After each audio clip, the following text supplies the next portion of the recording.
I have a note that I've pinned up in front of my desk at work. It's an Islamic saying, a constant reminder that I have. A person is still a scholar as long as they are seeking knowledge. But when he or she thinks that they have become knowledgeable, then they have become ignorant. I guess we learn consciously and subconsciously all the time. In the conventional sense, our learning begins on that first day of school. And they say, apparently, if you're lucky enough to remember your first day of school, then you've still not aged. Well, I'll never forget mine. I remember saying goodbye to my mum in Arabic, and the teacher saying, "Hi," one word I did know, before she walked from side to side, mumbling, "No English, no English." The result was being put in a corner as the other kids played in a lovely toy kitchen, and I was given cards with words under them. I remember the first card vividly, a picture of a pink and purple butterfly. Had the word butterfly spelt under it. I mean, there's no reason why it'd be any other word under it, is there? And I remember repeating the word butterfly over and over again. And the years have passed, and I happen to have studied English literature. And it's only when I got a doctorate in English that I realized, wow, I must be really insecure. But the journey that I've taken from then until today has been ingrained in two cultures. That's what makes me a proud British Arab. But I'm intrigued about how these two cultures play, not just in my life, but when I read, something that I have to do quite often for a living. Since imperialism, the origin of the word being imperium, sovereignty, the right to rule, we've been made to think of one half of my character, my personality, as the minority, and the other as the mainstream. You may not notice, but going into some situations, not being part of that mainstream, the powerful mainstream, white, middle class, usually Protestant and male too, you feel like you have to go the extra mile, like you have something to prove. As the son of first-generation immigrants, as somebody with the exact name, ethnicity, faith, age category that makes me get stopped at airports consistently. Did I say consistently? I meant randomly.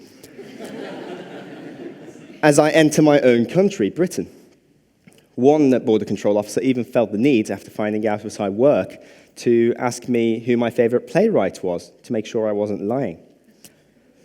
As all of these things, I often wonder, do I have to enter the mainstream in order to be validated? Did I take academia as the conventional route of knowledge in order for my voice to be heard as a reader of literature? So why is literature important? Let's think of literature as both writer and reader. Literature is a writer signing a contract that's not complete until it's countersigned by the reader. If we realize that we have this power and responsibility as readers, when we read, we'll be doing more than just reading. Through reading, we can understand ourselves and those around us. And it's become increasingly hard these days to understand other cultures and other people. The media creates so many misfits and gives us a very specific idea of what it means to be a pioneer. And it's the same in literature too. We have often been told what to read. We read the popular texts. And we have, within the literary community, an idea of what makes the normal mainstream reader. Usually this literary critic, or within the academic establishment, is also a white, middle-class, Anglo-American person. Well, what's the importance of individual reading? I remember being in a bookshop in Cairo, and a young lady with a full black face veil walked in. And even I was socialized to think that she's not educated or less educated than me. Even I was socialized to question the extent of her autonomy. But she went to the librarian and she asked, "Where are all the other Shakespeare plays? I've read every single one you've got." She'd read more Shakespeare than me. And I read Hamlet when I'm feeling down. I realized that actually, as readers, we share a common experience, which gives us no excuse to be prejudiced. And what's more, I wondered, what about her opinion? Her life experiences and her identity must create a very interesting reader. So, what makes individual reading interesting, let's look at an example from Julius Caesar by Shakespeare. So, cowards die many times before their deaths. The valiant never taste of death but once. Of all the wonders that I yet have heard, it seems to me most strange that men should fear, seeing that death, a necessary end, will come when it will come. So, these words about death, how do you feel as you listen to them in your comfy seats? Would they mean something different to you if you knew that you were about to die?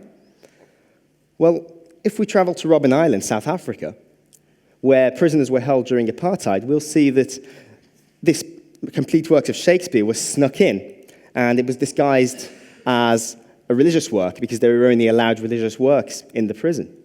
And it was passed around, and a deal was made that whoever finds an interesting passage should annotate it. And in fact, this shows the power of the reader, more so than the power of Shakespeare, in fact. As we can see, Nelson Mandela himself highlighted these very words while he was on death row, knowing that he was going to die soon. They spoke to him, to his individual context. He interpreted them in his way. And who'd have thought that someone could add so much meaning and significance to the bard's words? That is the importance of the individual reader. So what if I said to you, hath not a Jew eyes? Hath not a Jew hands, organs, dimensions, senses, affections, passions? So these provocative questions asked by Shylock in The Merchant of Venice by Shakespeare. He goes on to say about himself as a Jew, if you prick us, do we not bleed? If you tickle us, do we not laugh? What do these mean to you? Let me ask you then, what would they mean, do you think, to a Holocaust survivor? They would mean something entirely different and entirely striking. And the key here is that we should reconsider the misfits of today's society, because often they have something to say about how they are portrayed. Not just in literature, in TV and elsewhere. Over 90% of press articles in the UK about Muslims have been deemed negative. Yet do we listen to how this group responds to themselves being called extremists and being grouped as terrorists? Mandela may not have been a white Westerner, but he had something very interesting to say here. And often the problem is that in trying to preserve our own culture, we shut ourselves out. And this actually happens both ways. It's been about 25 years since Salman Rushdie's Satanic Verses, and it's not so much the writer that made this book famous as it is the way that people responded to it. But how many of those who burnt or killed, I wonder, had actually read the book? The first word ever revealed of the Quran, the Islamic holy book, is read. Very simple command. If they had read it, it would have told them exactly how to deal with the situation. It talks about the good people who, when they hear vanity, turn away from it and say, for us are our actions, and for you are your actions, peace be upon you. It's true, though, that often we try to protect ourselves from a cultural invasion. That's partly because some of us are still recovering from a physical, real invasion. And it's also true that the creation of a mainstream often results in the creation of an opposition. But as individuals, we have no excuse to continue our own personal, cultural imperialisms. If I hadn't studied Western literature, I would have missed out on so many of the values of my life. A key value that I take with me every day is give every man thy ear, but few thy voice. Or reading Milton's Paradise Lost, which is about Adam and Eve being evicted from Eden, realizing that Satan has a case, albeit not a great one, but don't judge until you hear both sides of the story. So you guessed it, I will show you some Arabic literature then. So this Arabic poem, Al-Khaylu wal-Laylu wal-Bayda'u ta'rifuni wal-Sayfu wal-Ramhu wal-Qirtasu wal-Qalamu. So the translation, the horses, the night, and the desert all know me, as do the sword, the spear, the paper, and the pen. So these words, written by Al-Mutanabbi in the 10th century, they were written over 3,500 miles away in what we now know as Iraq, yet they make sense to us now here in Buckinghamshire. Not only that, they're written over a millennium ago, in the 10th century, but we're listening to them here. And he could have been an explorer, He could have been a politician, he could have been a horse fighter, and that's probably what he was expected to be. But he decided to be a poet. He was seen as a misfit for becoming a wandering poet, but became a pioneer through his poetry. So some of us probably can relate to that, hopefully. The idea of doing what you love most, even if that means not conforming. So now we've shared an experience with people from a millennium ago. We've shared an experience with over 500 million people, Arabic speakers. What then is our excuse for prejudice? We can make literature connect time and space. We can make it go beyond time and space. But any conscious or subconscious ignorance that we may have, or the way that we abide by mainstream expectations, this isn't just the story of literature, it's the story of politics too. By defining literature so narrowly, we forget that we have power as individual readers. We forget to use this power.